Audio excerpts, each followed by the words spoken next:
tendrá que realizar trabajos comunitarios.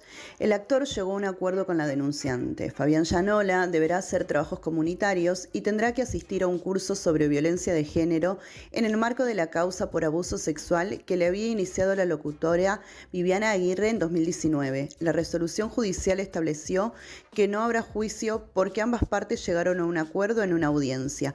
Por su parte, la locutora aceptó la probation, teniendo en cuenta la inexistencia de antecedentes penales de Llanola, según se ha citado.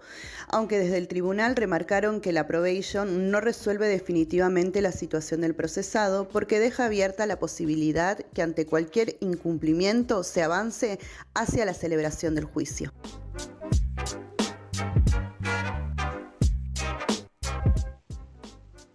Continúa realizándose la edición número 28 de la Conferencia de Naciones Unidas sobre el Cambio Climático, más conocida como COP28. Marcó su inicio el pasado 30 de noviembre en Dubái, Emiratos Árabes Unidos, y tuvo hasta hoy un récord de más de 100.000 acreditados. Desde entonces fueron varias jornadas de negociaciones para poder avanzar en la implementación del Acuerdo de París, y de esta manera hacer el frente al cambio climático, que es justamente el fin de esta conferencia. También asisten varios jefes de Estado y bueno, se han desarrollado algunas polémicas en torno a algunas declaraciones de principalmente el presidente de la COP28, que es el sultán Al-Jaber. Y bueno, básicamente la polémica fue por el conflicto de intereses que esta persona representa, ya que Al-Jaber es la persona encargada de coordinar el trabajo de negociaciones y a la vez es CEO, es la máxima autoridad de una compañía estatal de petróleo de Emiratos Árabes Unidos que se llama ADNOC. En la previa de la conferencia, una investigación del Center for Climate Reporting reveló que Al-Jaber y su equipo estuvieron a lo largo de toda esta COP28 aprovechando la situación para hacer algunas reuniones y poder promover el comercio de petróleo y gas que favorecería a ADNOC. Esto es básicamente una paradoja porque lo que se está buscando en esta COP es justamente ver de qué manera se puede cesar el uso de combustibles fósiles, ya que está probado científicamente que esto afecta al cambio climático y lo produce y obviamente no permite que se llegue al objetivo de mantener la temperatura global por debajo del 1,5 grados. Este fue un tema que predominó bastante estos días en los pasillos del predio del centro de convenciones y también porque esta persona, Al-Jaber, también había dicho hace unos días, el 24 de noviembre al diario británico The Guardian, básicamente lo que él dijo fue: no hay ninguna ciencia que indique que la eliminación progresiva de los combustibles fósiles es lo que permitirá alcanzar el 1,5 grados.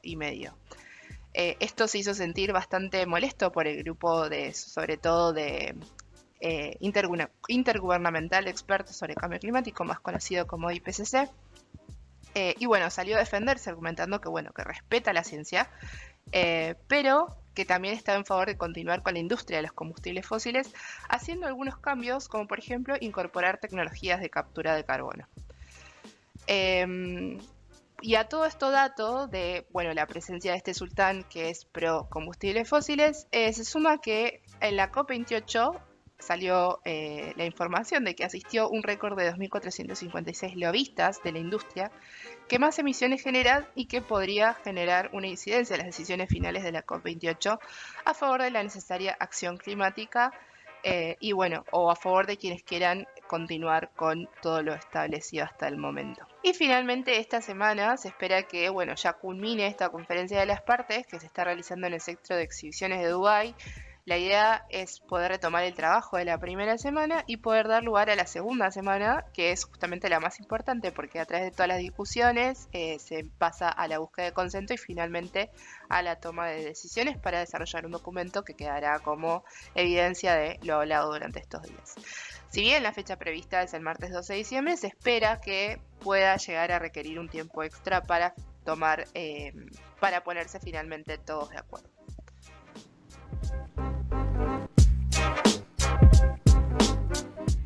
Regresamos acá en vivo en este momento dentro del estudio porque lo que escuchaban justamente son los informes de lo que van saliendo los pantallazos con distintos temas en la voz de referentes como por ejemplo Karen Abayá, Romina García, tenemos a Carmen Fernández, tenemos un montón de personas Y ahora, en este instante, adentro del estudio, la presencia muy particular de Juan Pucciarelli. Estamos hablando primero uno de Boca, después uno de Huracán, ahora uno de Estudiantes de La Plata. ¿Qué me contás? Ahí está. Que también que van variando los objetivos para el pincha. Así que bueno, en este caso no nos iremos hacia La Plata, sino mucho más al norte del continente. Mucho más al norte. Buen día, Diego, para vos, para todo el equipo y la audiencia. Fue como siempre una semana de muchas noticias en el plano de la política internacional. En nuestra región tuvimos varias, entre ellas la liberación del expresidente o exdictador del Perú, Alberto Fujimori, por orden del Tribunal Constitucional de Perú. La cumbre del Mercosur en Río de Janeiro, donde se oficializó el ingreso de Bolivia como nuevo miembro pleno del bloque. También, siguen los combates entre Hamas e Israel, esta vez ya en el sur de Gaza, no en el norte donde había iniciado la operación terrestre, sino ahora en el sur. Y bueno, más noticias, pero hoy vamos a enfocar en una cuestión bastante particular, preocupante se podría decir en principio, que es el conflicto entre Venezuela y Guyana por el control territorial de la región del Esequibo. Vamos a ir tratando de paso a paso dilucidar bien de qué se trata, porque no es un tema conocido, pero está alarmando, por ejemplo, a Brasil. Vamos a escuchar después a Lula da Silva decir que no quiere guerra en América del Sur. Ya con ese tono nos damos cuenta de que va en serio la cosa. Empezamos por la noticia y voy dándole un contexto para entender mejor. La noticia es que el domingo pasado, 3 de diciembre, o sea, 2 días después del último noti que tuvimos, en Venezuela se celebró un referéndum por la cuestión del Esequibo, que ahora voy a puntualizar qué es. Un referéndum impulsado por el gobierno de Nicolás Maduro, que triunfó con un 95% en las preguntas que se hicieron en el referéndum. Era por sí o por no, como suele pasar en los referéndums. Ahora vamos a ver después. Pero contundente. Total. Aunque hay dudas sobre el porcentaje de participación, digamos, pero obviamente fue contundente el resultado. Vamos a ver después las preguntas que había en el referéndum, pero primero un poquito de contexto histórico, reciente y lejano, porque hay dos focos. Si te parece, primero escuchamos a Nicolás Maduro ya con un tono muy álgido contra el presidente de Guyana, Irfan Ali. Desde hace años viene escalando la tensión, pero sobre todo este año particularmente se agudizó. Lo escuchamos al presidente de Venezuela. No podrá ningún saboteo, ningún sabotaje del presidente títere de la ExxonMobil que está en Guyana y sus provocaciones. Las provocaciones que ha hecho, poniendo una bandera por allá, ustedes la vieron. Bueno, esa bandera que usted puso allí, presidente de Guyana, el pueblo de Venezuela se la va a responder el domingo 3 de diciembre con voto y más voto a su provocación, a su insolencia que ha indignado al pueblo de Venezuela. Para que ese sea el discurso. ¿Cuál es la indignación? ¿Cuál es la indignación, no? Vamos a ir bien para atrás en el tiempo para empezar a entender bien de qué se trata. Nos vamos a la época de Bolívar y de Miranda, o sea, a principios del siglo XIX. Vamos a 1821, que es cuando se crea la República de la Gran Colombia, que integraba a Colombia, Ecuador, Panamá y Venezuela. Y una región poco explorada en ese momento, que era la Guayana Esequiba. Son los dos términos, Esequibo o Guayana Esequiba, son sinónimos, que limitaba al este con las Guayanas, ¿no? Si ubicamos el mapa de América del Sur, al norte de América del Sur, estamos hablando de esa región. Con el paso del tiempo, la diplomacia de la nueva República de la Gran Colombia le informa a los británicos que tenían la colonia de al lado, ¿no? Que limitaba al este, la nueva línea divisoria, digamos, que los británicos aceptan y que delimitaba el río Esequibo, pues el nombre viene del río Esequibo, que también es la región del Esequibo, no hay que confundir. El río demarcaba de un lado la República de la Gran Colombia y del otro lado la colonia británica. Y los británicos aceptan esto en los papeles, pero muchas veces pasa, ¿no? Que la letra muerta es una cosa y el devenir concreto de los acontecimientos va por otro lado, como fue el caso. Tenemos que en 1830 muere Bolívar, en 1831 se disuelve la República de la Gran Colombia, guerras internas, debilitamiento de las capacidades operativas de esos protoestados, digámoslo así, ¿Y los británicos qué hacen? Aprovechan y avanzan. Van ganando terreno. Exactamente, van ganando terreno, corriendo hacia el oeste cada vez más. Se introduce después lo que se llamó la línea Schomburg, que básicamente era la frontera oficial que reconocían los británicos a partir de ese momento, después de haber avanzado al oeste del río. 80.000 kilómetros cuadrados se comieron en ese avance los británicos. Y bueno, con el paso del tiempo fue creciendo la indignación del otro lado, hasta que fue tan escandaloso lo que pasó que el presidente de Estados Unidos, de apellido Glover, en 1895, todavía no estamos en el siglo XX todavía, Sí, sí. en 1895 dice, bueno, esto se tiene que resolver en un laudo, ¿no?, internacional, lo que se conoce como el laudo arbitral de París de 1899. Que, bueno, efectivamente le da la razón a los británicos, y la particularidad es que de los 5 jueces, ninguno era norteamericano. O sea, tenías 2 británicos, 1 ruso y 2 estadounidenses, ningún venezolano, que, bueno, obviamente falló a favor de, como decíamos, de Gran Bretaña. Entrado el siglo XX, tenemos en simultáneo la independencia de Guyana de parte de Gran Bretaña, lo que actualmente es el país independiente, sí, de la República de Guyana, y el Acuerdo de Ginebra, que llega a partir del reclamo de Venezuela. Venezuela reclama en 1962 que haya un nuevo abordaje del conflicto internacional. En 1966 llega el Acuerdo de Ginebra, que es lo que ahora el gobierno de Maduro busca poner sobre el centro de la negociación, que básicamente reconocía la soberanía venezolana sobre ese territorio y exhortaba a encontrar una solución pacífica, ¿no?, y concluyente al tema, cosa que no pasó, vemos que no pasó.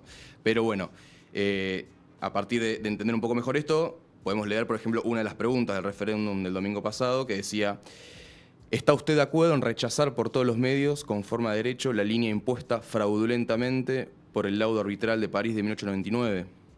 Segunda pregunta: ¿apoya usted el Acuerdo de Ginebra de 1966 como el único instrumento jurídico válido para alcanzar una solución práctica y satisfactoria para Venezuela y Guyana en torno a la controversia sobre el territorio de la Guayana Esequiba? Y bueno, además se votó para darle potestad al Estado venezolano de crear lo que se conoce a partir de ahora en los mapas oficiales de Venezuela, que son los anuncios de Maduro después del referéndum, como el nuevo Estado de la Guayana Esequiba, un Estado integrante, obviamente, del territorio venezolano. Hasta acá el contexto histórico general. Ahora vamos más para acá en el tiempo. 2015. Se descubren gigantescas reservas de petróleo en la costa de la región del Esequibo. Ahí estaba. No es solamente petróleo, pero es principalmente petróleo. Estamos hablando, ahora vamos a dar los datos, pero estamos hablando de cantidades muy, pero muy significativas. Antes de eso, lo escuchamos al presidente de Guyana, Irfan Ali, hablando después del referéndum del domingo 3. Tonight, President Maduro announced several measures which his government intends to take in enforcing the outcome of the referendum held on December 3rd, 2023. As I made clear from the date the referendum was first announced, this is a direct threat to Guyana's territorial integrity, sovereignty, and political independence. Ahí pasaba el presidente de Guyana, Irfan Ali, que decía, en inglés obviamente: esta noche el presidente Maduro anunció numerosas medidas que su gobierno tiene intenciones de tomar, forzando el resultado del referéndum que tuvo lugar el 3 de diciembre de 2023. Como dije claramente, esta es una amenaza directa a la integridad territorial de Guyana, a su soberanía e independencia política, decía el presidente, que ya hace mucho tiempo mantiene un enfrentamiento directo con Maduro. Escuchamos antes que Maduro lo llama el títere de la ExxonMobil, que son las empresas que tienen las concesiones de la explotación petrolera en la zona. No de extrañar. Porque además le da un nuevo impulso a la retórica antiimperialista del gobierno de Venezuela, que venía bastante alicaída. Y sobre todo de cara a las elecciones del 2024, que va a haber en Venezuela el año que viene, elecciones que pueden ser muy importantes. ¿De qué hablamos cuando hablamos de este descubrimiento que aparece en 2015? Bueno, para que tomemos dimensión, Guyana el año pasado, o sea en 2022, creció interanual en su Producto Bruto Interno un 57,8% con respecto... en el planeta no existe, eso. no existe. En comparación de 2021, ¿no? Sí. Por eso, interanual. Para que tomemos dimensión, el país que le siguió en la región fue Panamá con 10,5%. O sea, y es un resultado y tremendo. también es enorme, por supuesto, pero no hay parangón, digamos, de un crecimiento así. No solamente hablamos de petróleo, como decía, sino también de gas, de recursos para generar energía hidroeléctrica, por ejemplo. Tenés el río Potaro, que no es el Esequibo, es más chico el Potaro, pero tiene una enorme variedad de peces y potencial para generar energía hidroeléctrica. Y también cataratas de más de 200 metros de altura, más grande que la del Niágara, por ejemplo, que son famosas mundialmente, Sí. ¿no? Las que están entre Estados Unidos y Canadá.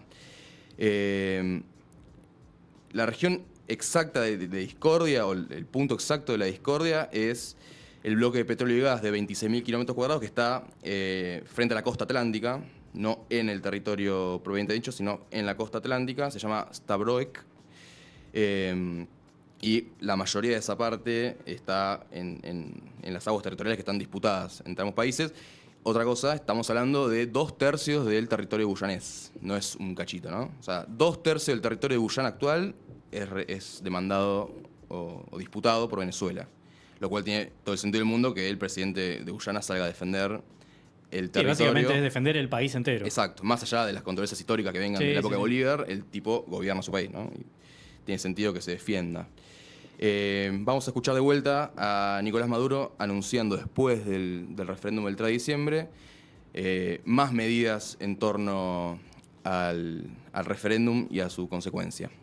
De manera inmediata procedan a crear la división PDVSA Esequibo y CBG Esequibo, y de inmediato procedamos a conceder las licencias operativas para la exploración y explotación de petróleo, gas y minas en todo el área de nuestra Guayana Esequiba.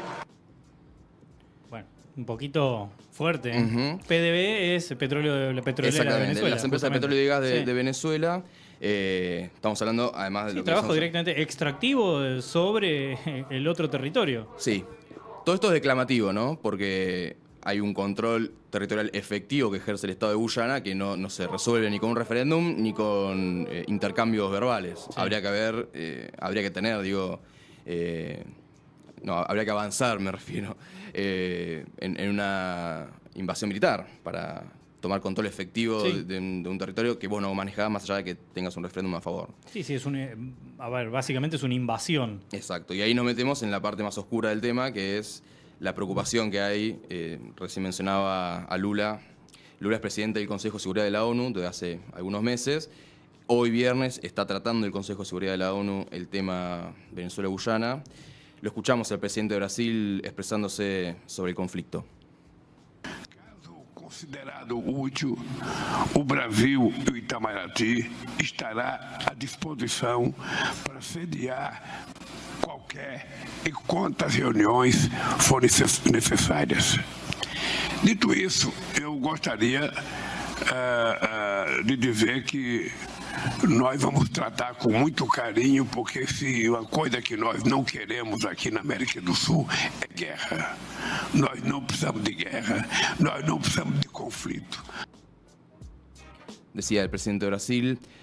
En caso de ser considerado útil, Brasil e Itamaraty, que es la Cancillería brasileña, estará a disposición para dar sede a cualquier y cuantas reuniones fueran necesarias. Dicho esto, quisiera decir que nosotros lo vamos a tratar con mucho cariño, porque si hay una cosa que nosotros no queremos aquí, en América del Sur, es guerra.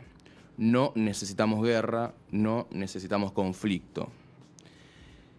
Igualmente, están habiendo señales que dan cuenta de una escalada, no sabemos hasta dónde va a llegar, pero por ejemplo, ayer jueves, Estados Unidos y Guyana anunciaron ejercicios militares conjuntos. Obviamente todo esto producto del referéndum, ¿no? Y de la escalada de la tensión. Ejercicios militares en la zona, que obviamente Venezuela, o mejor dicho, el gobierno de Maduro salió a repudiar. Leo acá el comunicado que divulgó la sede diplomática de Guyana, que dice: en colaboración con la Fuerza de Defensa de Guyana, el Comando Sur de los Estados Unidos llevará a cabo operaciones de vuelo dentro de Guyana el 7 de diciembre, o sea, ayer.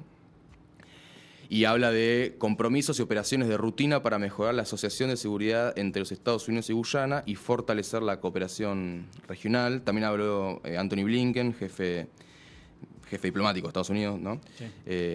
Que dijo: hablé con el presidente guyanés, Irfan Ali, para reafirmar el inquebrantable apoyo de Estados Unidos a la soberanía de Guyana. Obviamente acá está en el medio el interés de la Exxon, ¿no? Lo que decía Maduro, y no por ser madurista, pero hay un interés concreto. Estamos hablando de una de las regiones con mayor cantidad de petróleo a nivel mundial. Sí.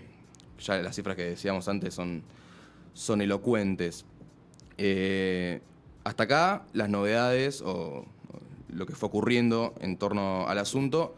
Resta ver si Venezuela va a aumentar aún más la tensión. Repito, o sea, si no hay una invasión militar, es muy difícil que el gobierno Maduro pueda tener control efectivo sobre el Esequibo, más allá de que diga: sí, creamos el Estado, el mapa ahora, no, antes del referéndum, en el mapa de Venezuela había una zona rayada, que era el Esequibo, que históricamente en los mapas de Venezuela oficiales figuraba así porque se tiene memoria de la disputa territorial desde hace muchos años, lo cual no quiere decir que siempre hubo esta enemistad entre Venezuela y Guyana. Por ejemplo, en los años de Chávez, Guyana fue un aliado importante en la región para los planes de la política exterior de Chávez, sobre todo en la región, que fueron importantes, cuando Chávez más poder tuvo, ¿no? En sus primeros 8 o 10 años.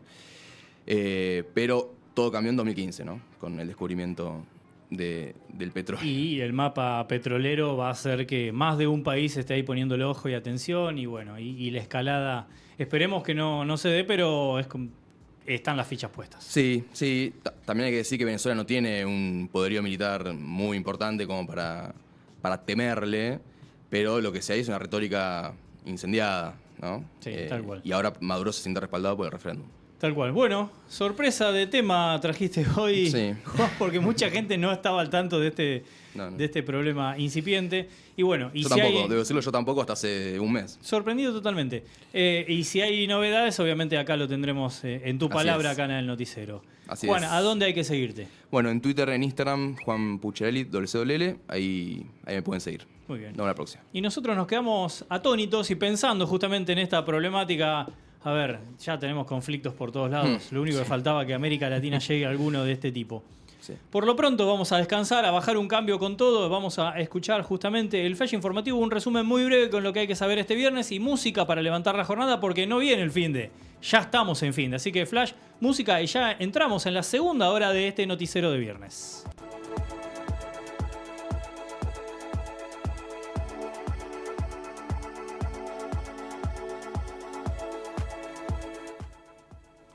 Juró la casta. La Cámara Alta renovó 24 escaños y 6 senadores son reemplazados por renuncias a sus cargos. Entre los senadores entrantes estaban Eduardo de Pedro, Alicia Kirchner, Juan Mansur, Bartolomé Abdala y Maximiliano Abad, entre otros.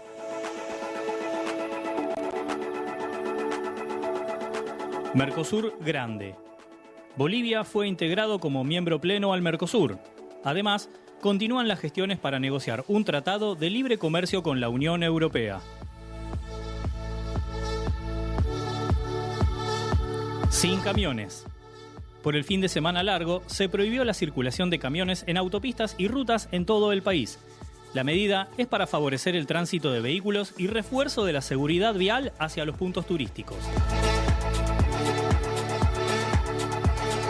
Los rivales de Argentina. Este jueves se sortearon los grupos de la Copa América que se jugará en Estados Unidos el año próximo. El campeón continental y mundial debutará el 20 de junio ante Canadá o Trinidad y Tobago y enfrentará a Chile el 25 y a Perú el 29 del mismo mes. Todo un palo. El seleccionado argentino de hockey femenino debutó en la Pro League en Santiago del Estero con triunfo ante Gran Bretaña por 2-1. Además de las Leonas, el hockey masculino repitió el resultado frente al mismo rival.